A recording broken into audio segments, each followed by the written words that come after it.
Lockdown का वह दौर था जिसमें कई लोगों की नौकरी चली गई तो किसी का व्यापार चौपट हो गया। लेकिन इस महामारी में एक ऐसा भी शख्स था जो काम कर रहा था, जिसने महज कुछ ही सालों में सट्टे व हवाले के पैसे से 5,000 करोड़ रुपए का कारोबार खड़ा कर दिया। इस शख्स के जाल में वह लोग भी आ गए जो बॉलीवुड के बड़े सितारे माने जाते हैं और पैसों का खेल ऐसा खेला कि अब उनके जेल जाने की नौबत आ गई है। इन दिनों पूरी दुनिया में महादेव ऐप की चर्चा हो रही है। हर कोई इसके बारे में जानने के लिए बेताब है। दरअसल महादेव ऐप से लोगों को चूना लगाने के पीछे सौरभ चंद्राकर और रवि उप्पल का हाथ था। इन दोनों ने मिलकर इस ऐप को शुरू किया था और दोनों ने मिलकर यूएई को अपना गढ़ बना दिया। लेकिन किसी ने सोचा भी नहीं था कि एक जूस की दुकान चलाने वाले सौरभ सट्टेबाजी का सौदागर बन जाएगा।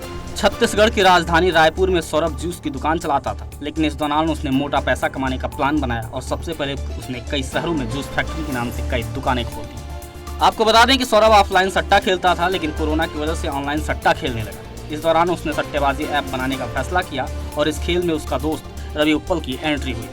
जब पूरी दुनिया घरों में कैद थी तो दोनों ने मिलकर सट्टेबाजी के लिए ऐप बनाया, जिसका नाम रखा महादेव ऐप। इस ऐप का सोशल मीडिया पर इस तरह से प्रचार किया गया कि देखते ही देखते कुछ ही दिनों में 50 लाख लोग इसके मेंबर बन गए। क्योंकि कोरोना की बीमारी के कारण देश में ऑनलाइन गेमिंग का क्रेज चरम पर था। बच्चे युवाओं से लेकर बुजुर्गों तक घर में बैठकर गेम खेलने के आदी हो गए, जिसके कारण ही महादेव ऐप की लॉटरी लग गई। महादेव ऐप का आविष्कारक 28 साल का सौरभ गेमिंग ऐप के माध्यम से पिछले 1 साल में 5,000 करोड़ रुपए का लेन देन कर दिया। दरअसल महादेव ऑनलाइन गेमिंग ऐप की शुरुआत 500 रुपए से होती है, क्योंकि ज्यादा से ज्यादा लोगों को इसका आदी बनाया जा सके। Mahadev app poker, cricket, badminton, tennis card, chance game और फुटबॉल जैसे विभिन्न लाइव गेम में सट्टेबाजी के लिए ऑनलाइन प्लेटफॉर्म उपलब्ध कराता है। महादेव ऑनलाइन ऐप पिछले 4 साल से चालू है और यह बेटिंग ऐप को 70-30 के लाभ अनुपात पर फ्रेंचाइजी देकर आगे बढ़ा रहा है। दरअसल सौरभ ने इसका हेडक्वार्टर यूएई में तो कॉल सेंटर श्रीलंका और नेपाल में खोला है। इसमें फंसाने के लिए कंपनी पहले प्लेयर्स को जीतता हुआ दिखाती है और इसी वजह से प्लेयर्स ज्यादा पैसा लगाता है और फिर हार जाता है।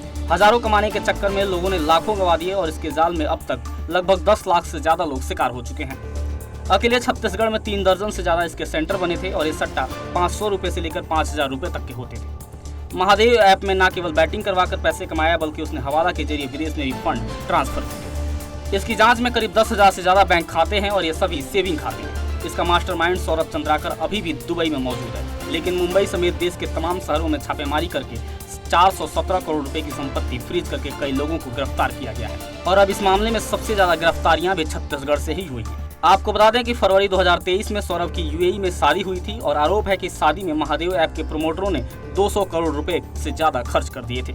इस शादी में नामचीन हस्तियों को बुलाया गया था जो इस समय ईडी की रडार पर हैं। इस लिस्ट में रणबीर कपूर, कपिल शर्मा, नेहा कक्कड़, टाइगर श्रॉफ, भाग्यश्री समेत 15 से 16 सेलिब्रिटीज परफॉर्म करने के लिए यूएई पहुंचे थे। उनको इसके लिए मोटा पैसा भी मिला था, लेकिन इन सबको कैश पेमेंट के लिए हवाला का इस्तेमाल किया गया था। इसी वजह से उन्हें सम्मन जारी किया गया है।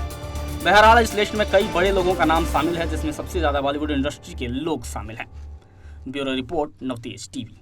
देश और दुनिया की हर बड़ी खबर के लिए सब्सक्राइब करें नवतेज टीवी और पल पल के अपडेट्स के लिए बेल आइकन को दबाना ना भूलें, क्योंकि आपकी खबरों का भरोसेमंद साथी है नवतेज टीवी।